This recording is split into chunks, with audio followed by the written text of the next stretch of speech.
అధికారాన్ని అడ్డం పెట్టుకొని సోమిరెడ్డి చంద్రమోహన్ రెడ్డి వేల కోట్ల రూపాయలు ప్రజాధనాన్ని కొల్లగొట్టాడు.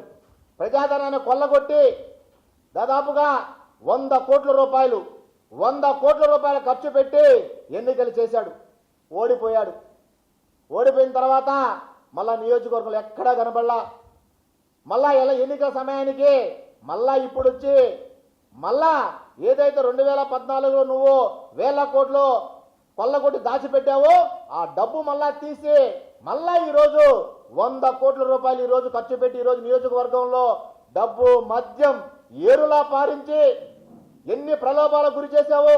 సర్పంచులకు రేటు కట్టావు, ఎంపీటీసీలకు రేటు కట్టావు, వార్డు మెంబర్లకు రేటు కట్టావు, అన్నల దమ్ములు ఒక ఇంట్లో 10 ఓట్లుంటే ఆ ఇంట్లో రేట్లు కట్టావు. అన్ని రేట్లు కట్టినా నీకు నీ పప్పులు ఉడకలా. సర్వేపల్లి నియోజకవర్గంలో మళ్ళీ సర్వేపల్లి నియోజకవర్గంలో ముచ్చటగా 3వసారి కాకాని గోవర్ధన్ రెడ్డి చేతిలో ఓడిపోవడం ఖాయం.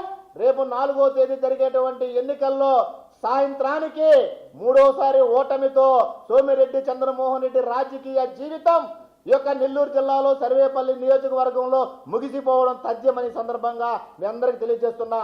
ఈ వీడియో కానీ మీకు నచ్చినట్లయితే లైక్, కామెంట్, షేర్ చేయండి. మరిన్ని అప్డేట్స్ కోసం సబ్స్క్రైబ్ చేయండి.